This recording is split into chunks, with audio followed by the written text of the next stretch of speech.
Look for a moment at how you are holding your time, because you are holding it exactly as a man holds something he believes he has an endless supply of. You spend your hours the way a man spends water from a river he thinks will never run dry. You trade the best hours of your best years for wages, and you tell yourself quietly, so you do not have to hear it too clearly, that you will get to your real work someday when there is time. When there is time, as though time were a thing that arrives later in some future shipment, rather than the one asset you are burning through at this very moment while you wait for more of it. Now, look at how the man who builds a fortune holds those very same hours. He does not regard them as endless. He regards each one as his single, irreplaceable, unrenewable asset.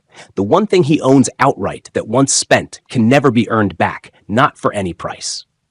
And that one difference in posture, that alone, is very nearly the whole difference between the man who rises and the man who drifts. You have heard the phrase, say no to your 9-to-5, and most men hear it as a command to quit their jobs. That is not what I mean, and it is not the real prison. The real 9-to-5 you must escape is not the employer. It is the habit of surrendering your hours without a definite purpose, and a man can do that just as easily in his own business as in another man's. Stay with me, and I will show you how the millionaire thinks about the one asset you have been getting wrong your whole life. Part 1. The one thing you own outright. Let me begin by telling you what you actually possess, because you have badly miscounted your own wealth, and until you count it correctly, you will keep squandering the one thing that matters.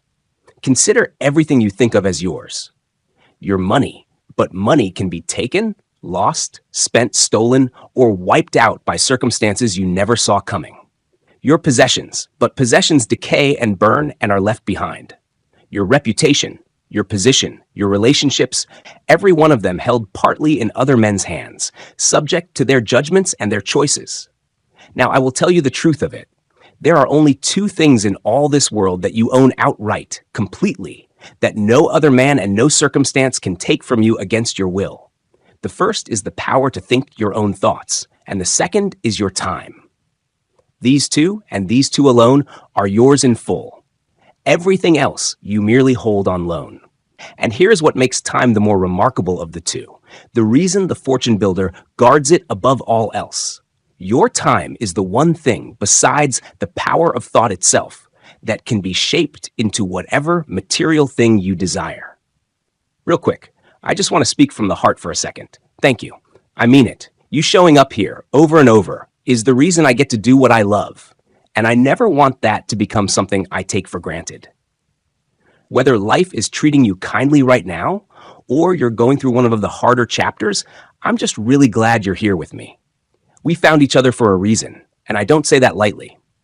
By the way, if that free sheet's still sitting there undownloaded, grab it now. I made it because I think it can genuinely help you. No rush. Mostly, I just want to say I'm grateful you're here. Think on that carefully, for it is not a poetic flourish. It is the plainest mechanical fact of achievement. Every fortune that was ever built, every work that was ever accomplished, every skill that was ever mastered was shaped out of hours. Time is the raw material of all of it. A man is handed each day a fixed quantity of this raw material, and out of it, he makes or fails to make everything his life will ever amount to. The millionaire understands this in his bones. You have been treating your raw material as though it were worthless scrap. Now, let me correct the thing you heard at the very start, because it is the key that unlocks everything else. When I say you must escape your 9-to-5, I am not necessarily telling you to walk into your employer's office and resign. Some of you should in time and by a definite plan, but that is not the point, and quitting in a fit of feeling would only scatter your hours worse than before. The point is this: the enemy is not the employer. The enemy is the drift. A man can surrender his hours without a definite purpose while sitting in another man's office.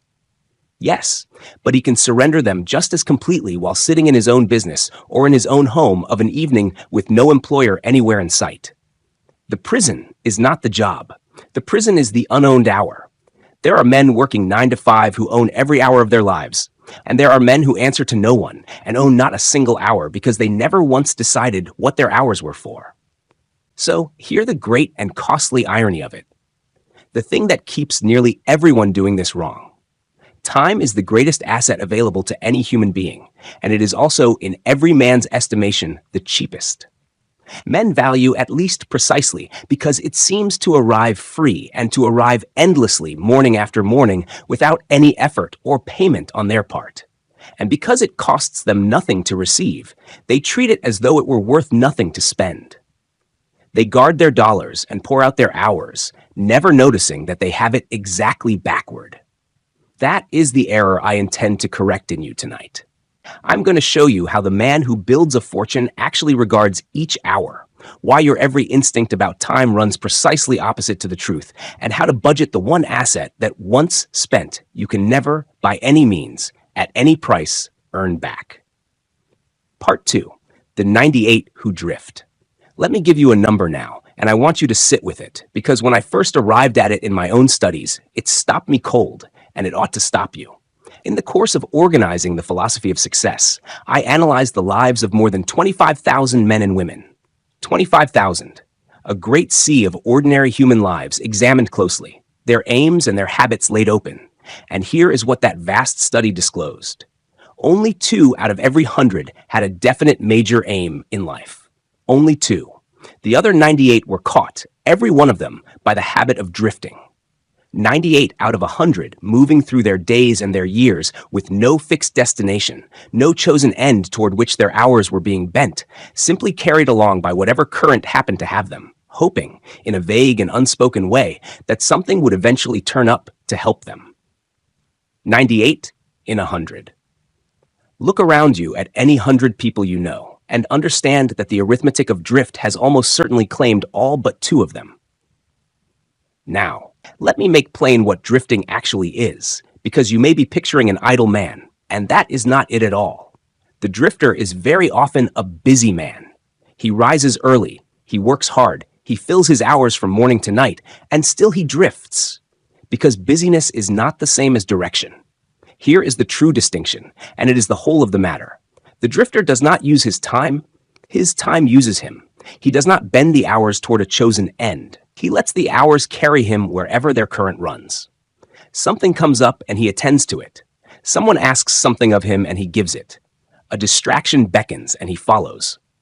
And at the end of the day, he is tired, and at the end of the year, he is no nearer anything because he never chosen anything to be nearer to. The 2 in 100 do the opposite. They take each hour by the collar and point it at a definite destination they long ago selected.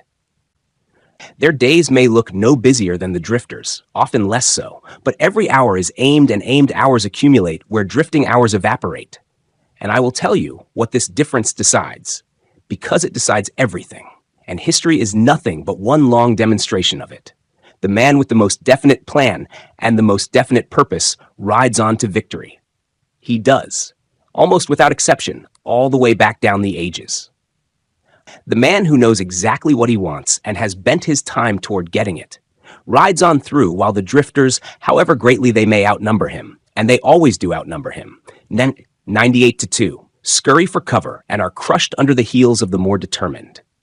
That is not cruelty. It is simply what happens when purpose meets drift. The drifters have no plan, no purpose, no policy whatsoever, except that of drifting along and hoping something may turn up to save them. And a mass of men hoping something will turn up has never once in all of history stood against a single man who knew what he wanted and had organized his hours to get it. The 2 always ride over the 98 because the 98 brought nothing to the field but hope. So, understand precisely what I mean when I say you are doing it wrong. For I do not mean you are lazy.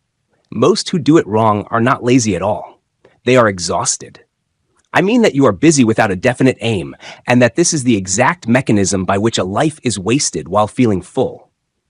All your hours pour out faithfully day after day, and none of them accumulate because there is no vessel of definite purpose to catch them. Water poured into a bucket rises toward the brim. Water poured onto open ground disappears, however much you pour. You have been pouring your hours onto open ground and wondering why, after so much pouring, you have nothing to show. The 98 all wonder the same thing. The 2 never have to wonder. because they set out a bucket first.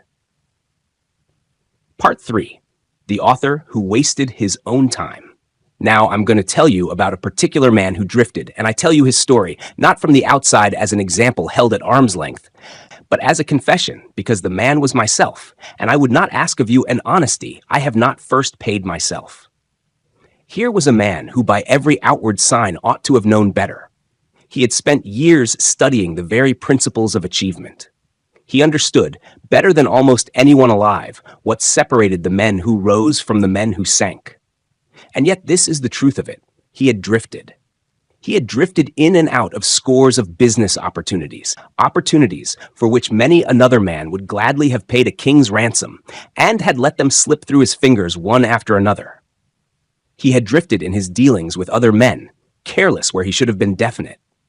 And there came a season when the drift had done its slow work on him, and he found himself grown indifferent toward himself, indifferent even toward life itself, the ambition in him gone soft and gray.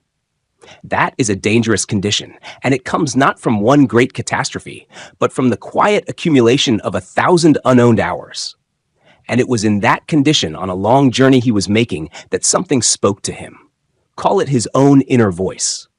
Call it his imagination, if the plainer word suits you better. Or a kind of waking dream. I will not quarrel with you over the name, and it does not matter to the lesson. What matters is what it said. It said to him plainly and without mercy, "You have wasted more of your time in the past than you have used constructively. How long are you going to continue this waste?" And the man, I could not deny it. There was no defense to offer because it was simply true. So he asked the only honest question left to him.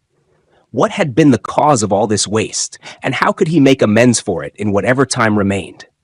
And the answer that came was as plain as the accusation. The time he had wasted had been, in the main, the time he had given over to idle thinking and to indulging too freely in easy physical pleasures, the hours poured onto open ground, spent on nothing that served any definite end. And the way to make amends was not to flog himself over the years already lost. Everything I'm teaching you comes down to one promise.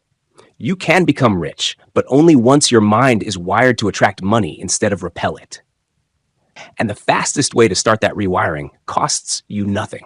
I've put the exact daily script that programs your mind for wealth onto one free page. Go to the description right now and grab it. That's your first real step out of broke thinking and into the mind that pulls money in. Links in the description. For no amount of remorse ever bought back an hour. The way to make amends was to take that very same vital energy he had been squandering and transmute it, to redirect it from that day forward into definite and useful service, into the one great purpose to which he then at last dedicated the remainder of his life. And from that turning came the whole of the work I am known for. But mark this well. Even the man who spent his life studying success had first to be caught drifting, had first to waste years of his own irreplaceable time before a definite major purpose reached down and turned him. So here is why I tell you my own shame rather than another man's triumph. You may believe you are disqualified by the time you have already thrown away. You may look back over wasted years and conclude that a man who has drifted as long as you have has forfeited his chance. I tell you plainly that this is false, and I tell you so as a man who wasted his own time for years and was saved from the full ruin of it only when a definite major purpose finally offset the drift. The years behind you are gone. Grieving them wastes still more. But the vital energy that fed the waste is not gone. It is in you yet this very night, and it can be transmuted, starting now, into definite service toward a definite aim. The question the voice asked me is the only question that matters, and I will hand it to you before this hour is done. But you are not ruined by your wasted years. You are only being asked, as I was, how much longer you intend to continue part 4 while you value time backward. Let me now put my finger directly on the error itself, the single reversed valuation at the root of the whole problem, because once you truly see it, you cannot unsee it, and seeing it is half the cure. Here is the error, stated as plainly as I can state it. Men guard their money and squander their hours, when the truth is that money can be earned back and lost hours never can. Consider how absurdly, how completely backward this is. A dollar spent foolishly is a dollar you may earn again tomorrow, or next week, or next year. Money flows, it returns, it can be recovered by effort. But an hour spent foolishly is gone forever. There is no labor that will buy it back. No fortune large enough to purchase its return. No power on earth that can restore to you a single hour once it has passed. And yet, look at how you actually behave. You would never dream of handing a stranger $100 for nothing. The very thought offends you, and you would call any man a fool who did it. But you hand away whole evenings for nothing. You hand away whole weekends, whole seasons, whole years, the irreplaceable thing without so much as a flinch, while guarding the replaceable thing with both hands. That is the reversal. That is doing it exactly wrong. Now, understand why men fall into this reversal, because the cause is subtle, and it traps nearly everyone. It is precisely the apparent cheapness of time that makes men waste it. Money feels valuable because it is visibly limited. You can count it. You watch it come in slowly and go out fast. You feel its scarcity in your pocket. But time seems to arrive free and to arrive endlessly, morning after morning, with no bill attached and no visible limit. And the mind concludes, wrongly but almost irresistibly, that a thing which costs nothing to receive must be worth nothing to spend. The millionaire's whole advantage in this one respect is that he has corrected this single error. He has grasped what the crowd has not, that his hours are in fact far more precious than his dollars, because his dollars will return and his hours will not. He treats time as the scarce thing it truly is, and money as the recoverable thing it truly is. Reverse your valuation to match his, and you have already begun to think as he thinks. And I must speak here of comfort, gently but plainly, because comfort is where most of the wasted hours actually go. It is not usually great vices that consume a drifting man's time. It is the soft, pleasant, aimless hours, the indulging too freely in easy pleasures and idle amusements that ask nothing of him and lead nowhere. Those are the very hours the fortune builder redirects into his aim. But hear me carefully, for I am not preaching a grim and joyless self-denial, and any man who tells you the road to wealth is pure misery is lying to you. The fortune builder does not redirect those hours by clenching his jaw and hating every pleasant thing.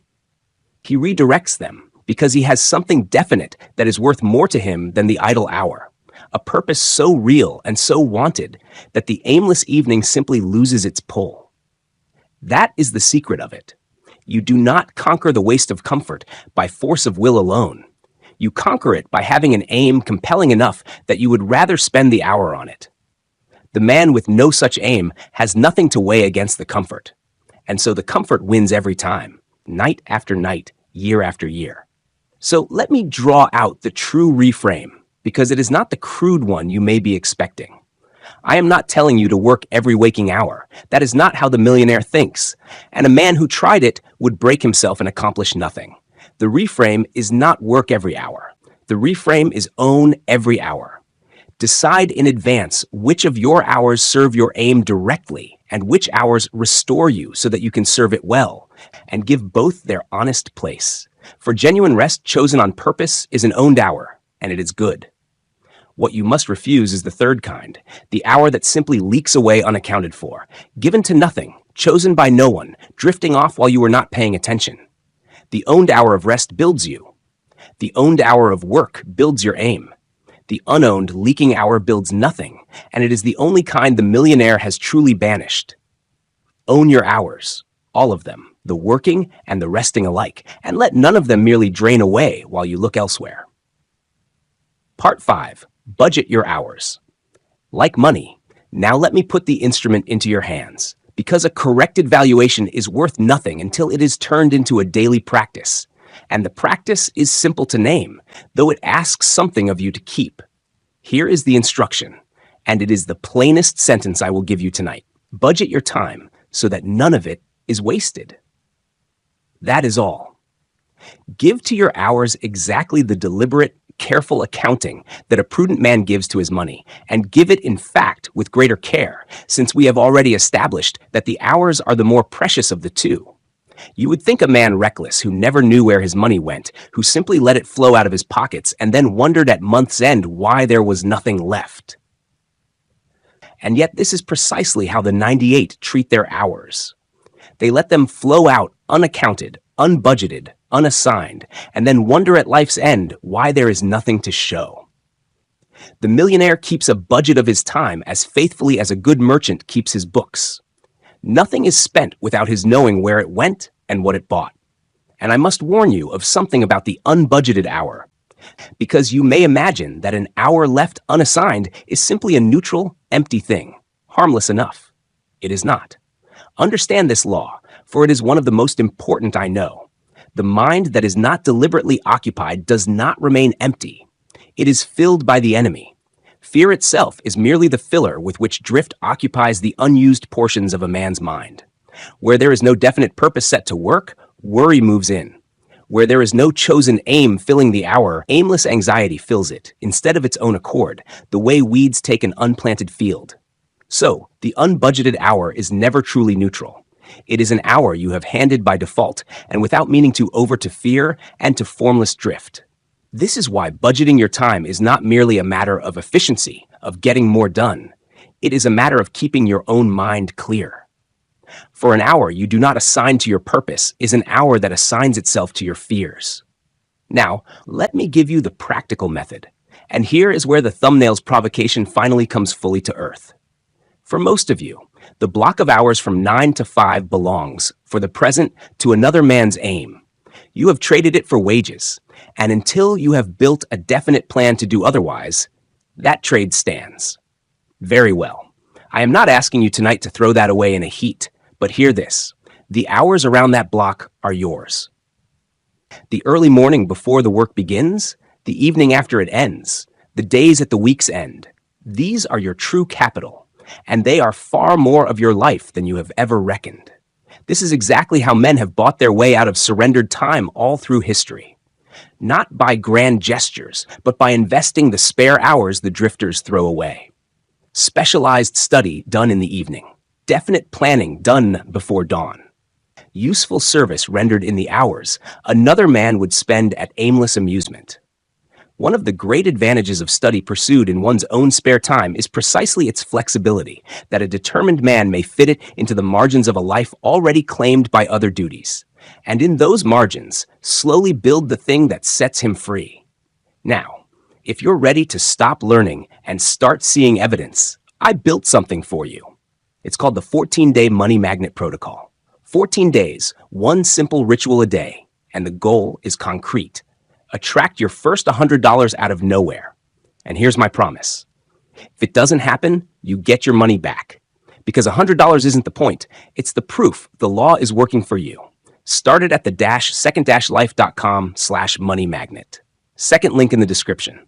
The 9 to 5 you must say no to is not the job itself. It is the surrender of the hours around the job to drift.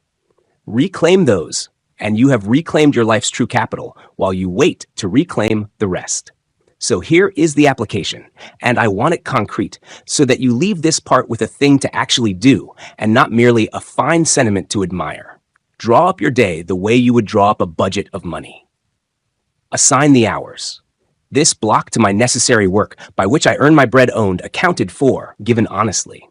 This block to my definite aim, the study, the planning, the useful service that moves me toward what I have chosen. This block to genuine rest, chosen on purpose, that I may return to the aim with strength. Assign every part of it, and let none of it drift away unassigned. For I tell you again, the unassigned hour is already a spent hour, spent on fear and on nothing, whether you meant to spend it so or not. The man who budgets his time in this way will accomplish, in the margins the drifter throws away, more than the drifter accomplishes in the whole of his busy, unaccounted day. Not because he has more hours. Every man alive has exactly the same number, but because he knows where each one went and made each one buy something. Part 6. The habit that hardens into a cage. Now, I must give you the warning, and I must give it its full weight, because it is the part of this teaching that carries urgency, the part that tells you why this cannot be put off to some more convenient season. The habit of drifting can be broken. Hear that first, for it is the hope in the warning. It can be broken, and I am living proof that a man far gone in it may yet be turned. But hear the whole of the truth, for the hope is fenced by a hard condition. The habit of drifting can be broken only if the man acts in time, only if he still has the will and uses it before the habit has done its full work. Because there is a point. And this is the thing I most want you to fear tonight. The one fear I will actually encourage in you. There is a point beyond which the habit of drifting can never be broken at all. Beyond that point, the drifter is caught the way a fly is caught in a spider's web. He may struggle, and he may even sincerely wish to be free, but each move he makes only entangles him more securely, and there is no getting out. The web does not hold him all at once. It holds him a thread at a time, and by the time he feels how thoroughly he is bound, it is already too late to tear loose. Understand the mechanism of this, because it is only the law of habit that we have spoken of before, now turned into an enemy. Every habit hardens with repetition. That is the whole nature of a habit, its very definition, and drift is a habit like any other.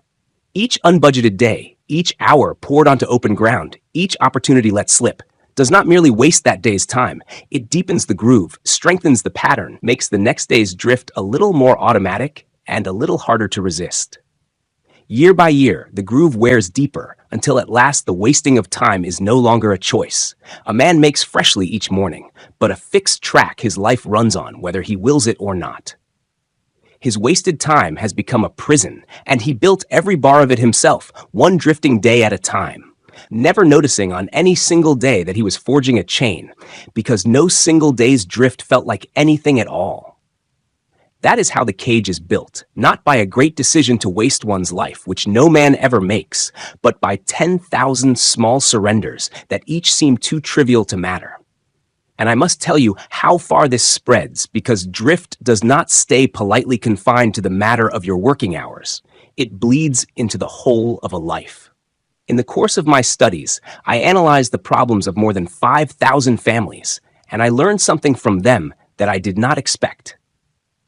The majority of married people who fall out of harmony with one another do so not because of some single great betrayal, but because of the slow accumulation of a great number of small circumstances, little frictions, little hurts, little matters left unaddressed, which could easily have been cleared up and disposed of as they arose had there been a definite policy to address them.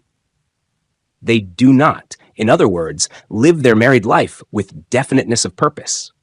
They drift through it as they drift through their hours, letting the small things pile unattended until the pile itself becomes the problem. Do you see what this means? The man who drifts in his time, drifts in his marriage, drifts in his friendships, drifts in his health, drifts in every corner of his life. Because drift is not a habit of one department only. It is a habit of the whole man, and once it rules his hours, it will in time rule everything. So let me make the urgency as plain as I can, because this is not a warning for someday, it is a warning for tonight. Every year of unbudgeted time you allow yourself makes the web a little tighter, moves you a little closer to that point beyond which there is no breaking free. The 2 in 100 who do not drift are not a different species of man born with some gift you lack. They are simply the men who broke the habit of drift while it could still be broken, who acted in time before the threads had closed over them. That door is open to you now, tonight, this very hour. I cannot promise you it will be open in 10 years, because for some men it will not be. So break the habit while you still can. That is not a comfortable thing to hear. And I do not mean it to be comfortable. I mean it to move you off the track you are on before the track carries you past the last place a man can still step off. Part 7. Time made into whatever you demand. Let me now turn you from the warning toward the power, because I would not leave you merely frightened. Fear is a spur, but it is a poor place to live, and there is something far greater on the other side of it. Return with me to the truth we began with, for now you are ready to feel its full force. Time is the one thing, besides the power of thought itself, that can be shaped into whatever material thing you want. I want you to hold that word, shaped. An hour is not merely something that passes. An hour is raw material placed into your hands, and out of that raw material, a man shapes whatever his life becomes. The fortune builder is not a man who was given more hours than you. He was given exactly the same 24. He is simply a man who takes each block of that raw material and works it toward a definite end, shapes it, forms it, builds with it, instead of letting it sit and evaporate. The drifter and the millionaire are handed identical raw material every single morning. The one lets it melt away untouched, the other takes it up and makes something of it. That is the whole of the difference. And it is a difference not of resources, but of what is done with them. And here is the posture toward life that this understanding produces, for it changes how a man stands before his own existence. Recognize that life is a taskmaster, a hard one, and that either you master it or it masters you, with no halfway point and no comfortable middle ground where a man may stand undecided. There is no neutral place. Either you take command of your hours and bend them to your purpose, or your hours take command of you and bend you to circumstance. And the mastery, when a man exercises it, is exercised chiefly through what he does with his time. Here is a principle to carry with you. Never accept from life anything you do not want. If a thing you do not want is forced upon you for a season, a hardship, a delay, a defeat, you may refuse it in your own mind, decline to accept it as permanent, and by that refusal, make way for the thing you do want. And so it is with your hours. The wasted hour, the drifting hour. Refuse it in your own mind. Decline to accept it as the way your life must go. And by that refusal, you make room for the used hour, the shaped hour, the hour that builds. Let me show you a man who mastered his time by mastering his attention, for these are more nearly the same thing than you might suppose. As a very young man, and a very poor one, this man adopted the accumulation of great wealth as his definite chief aim, and from that moment he did a thing that most men never learn to do. He dealt only with the relevant facts of his life work and refused to waste his hours on anything else. He formed no snap judgments. He did not squander his time on hearsay, on rumor, on the idle chatter and second-hand notions that consume so much of ordinary men's days. When he needed to know a thing, he searched out the actual facts and dealt with those and with nothing else. His name was Rockefeller, and his mastery of time was at bottom a mastery of attention, the refusal to spend a single hour on what did not serve the aim. Do you see how this joins everything we have said? To budget your time is finally to budget your attention, to decide what your hours will dwell upon, and to refuse them to everything else. The man who will not waste his attention on the irrelevant has already learned the deepest form of not wasting his time. So, here is the application, and it is the practice I would have you carry out of this part and into every day that follows. Begin to see each hour as exactly what it is. A block of raw material handed to you once and never again, out of which something will be made or nothing will be. And before you spend it, ask of it the one question that separates the two in 100 from the 98. What is this hour being shaped into? Before this video ends, make a decision. Keep wishing for money or start attracting it on purpose. Getting rich was never an accident. It's a mind trained to expect wealth. I've made the first step free for you, one page that reprogram your money mind. Go to the second-life.com, download your free Get Rich Auto Suggestion Sheet, and begin tonight. Don't let this be one more video you watched and forgot. Links in the description. Not how will I get through this hour, not how will I fill it, but what am I making of it? Ask that of your hours faithfully, and the mere asking will begin to change how you spend them, because a man cannot ask that question honestly and go on pouring his raw material onto open ground. The question itself is beginning of the mastery. Part 8. Take ownership of your hours. Today we have come to the end of our hour together, and notice that even this hour was raw material, and you and I have been shaping it. So let me send you off, not with a feeling, but with a decision. For a feeling fades by morning, and a decision can turn a life. Set the two lives before you one last time, and look at them without flinching. There is the life of the 98, the drifters, busy and tired and going nowhere, letting their hours carry them wherever the current runs, hoping something will turn up, and crushed at the last under the heels of the few who knew what they wanted.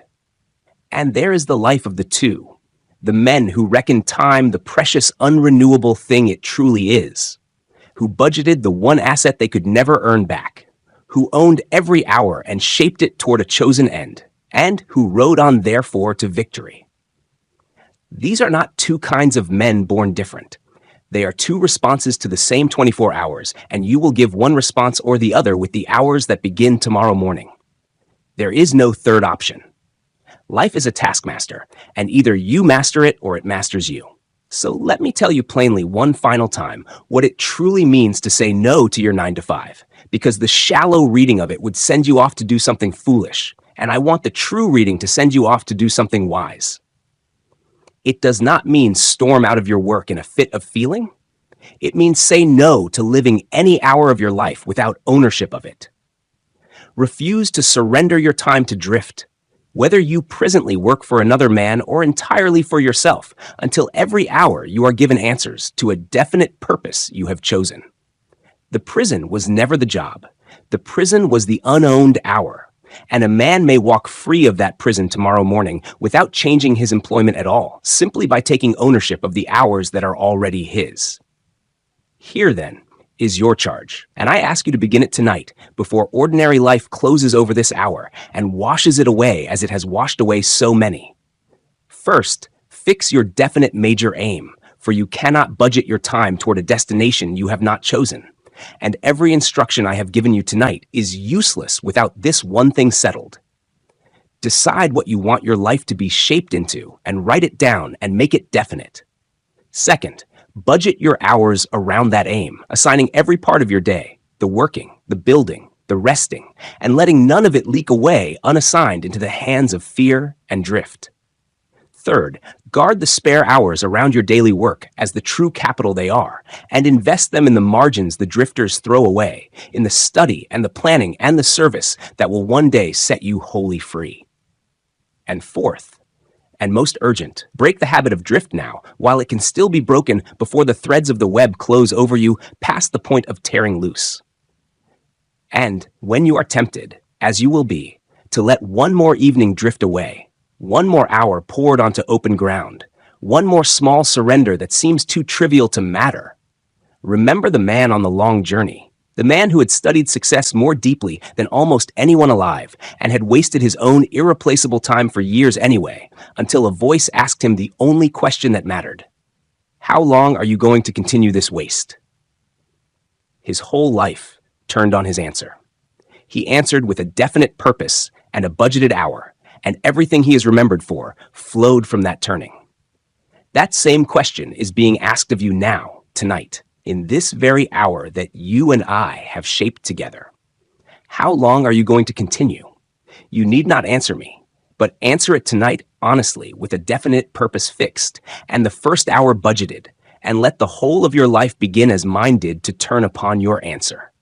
I must show you the exact mechanism by which your hours are actually stolen, not the drift in general which we have named, but the two specific thieves who do the drifting's daily work, because if you leave here resolved to budget your time without first meeting these two, they will empty every hour you try to save, and you will not even see their hands moving. They are twin brothers, and their names are indecision and procrastination. Where you find the one, you will nearly always find the other close beside him, for they work as a pair and were born of the same weakness. And I want you to understand how central they are to everything we have discussed, for this is not a small addendum. It is the beating heart of the whole matter.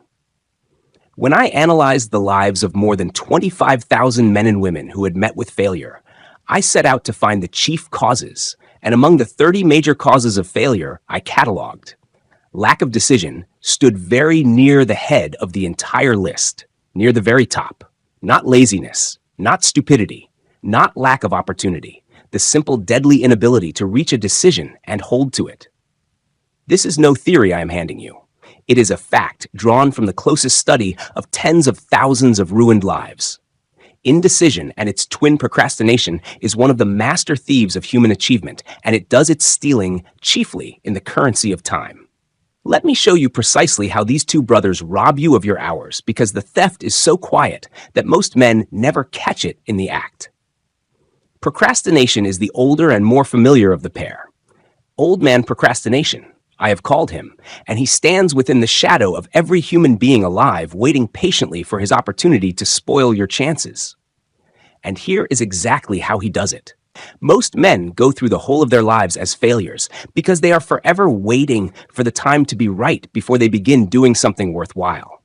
That is his single trick, and it is enough to ruin a life. He whispers that you should wait.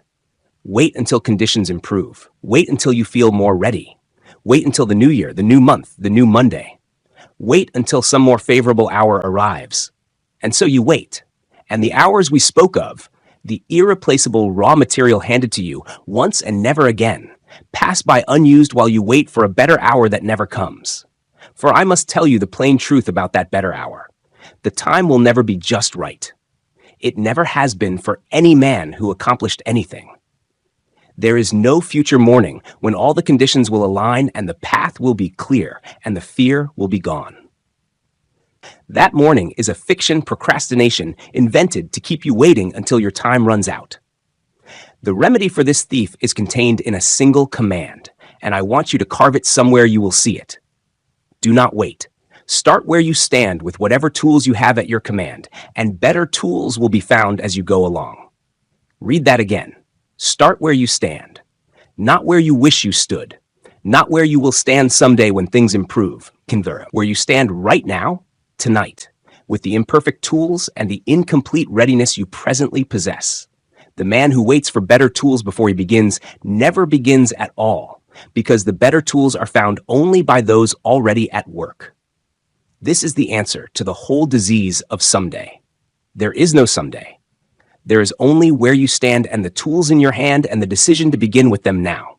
Now, let me show you the other twin, indecision, and how he differs from his brother. For the two thefts are distinct, though they work together. Procrastination delays the beginning. Indecision prevents the deciding that any beginning requires. And I made a discovery about decision that I want you to weigh very carefully because it draws the sharpest possible line between the men who accumulate and the men who do not.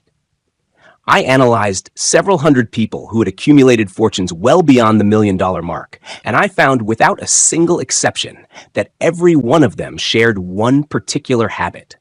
Every one of them had the habit of reaching decisions promptly and of changing those decisions slowly, if and when they were changed at all. Prompt to decide, slow to reverse. And then I looked at the people who failed to accumulate money, and I found again, without exception, the exact opposite habit. They reached their decisions, if they reached them at all, very slowly and painfully. And then they changed those decisions quickly and often, reversing themselves at the first breath of difficulty or the first contrary opinion. Slow to decide, quick to reverse. There is the whole difference laid out as plainly as I can lay it. The successful decide fast and change slow. The failing decide slow and change fast. And you may examine your own life this very night against that single measure and know at once which road you have been traveling.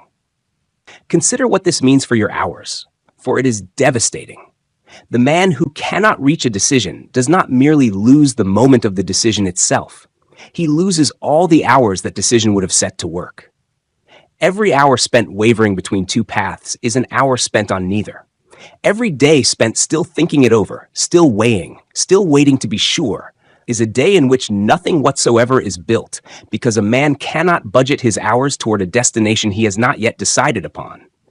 The indecisive man is like a traveler standing forever at a crossroads, and while he stands there unable to choose, the daylight burns away and the road goes nowhere because he is on no road at all. Let me make you an offer the old teachers never could.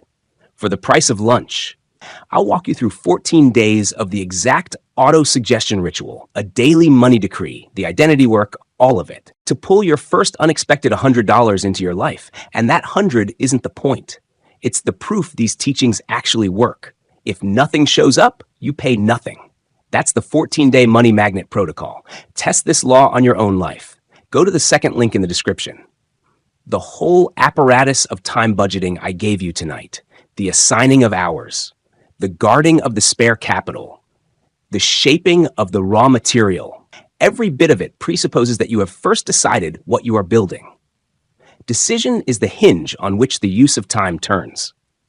A man who will not decide cannot use his time, no matter how sincerely he means to, because he has given his hours no aim to serve. Let me put before you a man whose decisiveness was so pronounced that men called it a fault, and let me show you that the fault was the very engine of his fortune. There was a manufacturer whose habit of reaching decisions quickly and definitely, and changing them slowly, was so marked that it earned him a reputation for sheer obstinacy. When he had settled on a course, all the urging of his advisors and even many of his own customers could not easily move him from it. They pressed him to change his most famous product. He held firm long past the point where a more yielding man would have folded. Perhaps in that one case, he held even a little too long. But hear the other side of it, for it is the side that matters. His firmness of decision yielded him a vast fortune before any change became necessary at all. That was Henry Ford, and his so-called obstinacy, his habit of deciding firmly and holding fast, built one of the great fortunes of the age. I tell you plainly that this quality, even carried to the edge of stubbornness, is far preferable to its opposite. Slowness in reaching decisions and quickness in changing them has ruined 1,000 men for every one that firm decision ever cost anything. Better to decide firmly and be occasionally too slow to change than to waver forever and build nothing. Now, I must warn you where these twin brothers find their strongest allies, because you will not defeat them until you know who fights on their side, and it is a truth that will surprise you. For the allies of your indecision are very often the people who love you most. The majority of people who fail are easily influenced by the opinions of others. They permit the newspapers and the gossiping neighbors and the well-meaning relatives to do their thinking for them. And I will tell you the plainest fact about opinions. They are the cheapest commodities on earth. Every man alive has a whole flock of opinions ready to be wished upon anyone who will accept them, and most of them are worth exactly what they cost, which is nothing. If you allow yourself to be influenced by the opinions of others when you reach your decisions, you will succeed at nothing. For if you are governed by the opinions of others, you will end by having no genuine desire of your own at all. Your aim will be a patchwork of other men's notions, and no man ever pursued another man's aim with the fire required to reach it. And here's the part that stings. The part I would spare you if the truth allowed it. Your close friends and your relatives, though they do not mean to, often handicap you most of all. They handicap you through their opinions and sometimes through ridicule that is meant only as good humor. I have seen thousands of men and women carry an inferiority complex with them through the whole of their lives because at some tender moment, some well-meaning but ignorant person destroyed their confidence with an opinion carelessly given or a joke that cut deeper than the joker knew. So, when you have decided your aim and begun to budget your hours toward it, keep your own counsel. Do not spread your decision before every acquaintance for their verdict. Take into your confidence only those few who are in complete sympathy and harmony with your purpose, and choose even those few with the greatest care. To everyone else, let your decision be shown by your actions and not submitted for their approval. You have a brain and a mind of your own. Use it, reach your own decisions, and follow them. Understand, too, that definiteness of decision always requires courage, sometimes very great courage, and I will not pretend otherwise. The 56 men who signed the great declaration of their nation's independence staked their very lives upon that decision. The ink they signed with might as easily have been the warrant for their own hanging, and every one of them knew it. You are not asked to stake your life, but the man who reaches a definite decision about what he wants from life and resolves to make life pay the price he asks does stake something real. He stakes his economic freedom, his comfort, the safety of the familiar drifting road, financial independence, position, the life you were made for. None of these things ever come within reach of the man who neglects or refuses to expect, to plan, and to demand them by a definite decision. They come only to the man with the courage to decide and to hold the decision when the opinions and the ridicule and the difficulties press against it. The decision is where the courage is spent. Everything after is merely the working out. So let me gather this into your hands as you go and tie it back to all we said tonight. You came here to learn how the men who build fortunes think about time, and you have it. They treat each hour as their one irreplaceable asset, and they budget it toward a definite aim. But now you know the thing that stands guard at the very gate of all of it, that you cannot budget an hour toward an aim you have not decided upon, and that two thieves, indecision and procrastination, stand ready to keep you from ever deciding at all. So, kill off this pair before they completely bind you to the treadmill of failure and kill them with the only weapons that work against them. Against procrastination, start where you stand tonight with the tools in your hand and refuse to wait for the perfect hour that will never arrive. Against indecision, reach your decision promptly, hold it slowly, keep your own counsel, and let no flock of cheap opinions do your thinking for you. Decide tonight what you want your life to be. Decide it firmly and write it down. And let the twin brothers find, when they come to whisper their delays and their doubts, that the door is already shut and the decision already made. For the world has a curious habit. It makes room always for the man whose words and actions show that he knows exactly where he is going. Show it by a definite decision made tonight that you know.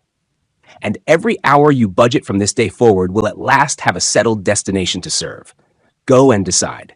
Everything we spoke of tonight waits on that one act, and it is an act only you can perform. Before we go deeper, understand this. Napoleon Hill said, "No desire turns into money until it's repeatedly impressed on the subconscious mind." That repetition has a name: autosuggestion. I've taken the exact daily script the old masters used and put it on a single page for you, completely free. It's called the autosuggestion sheet. Grab it and follow along for the rest of this video. The link is waiting in the description.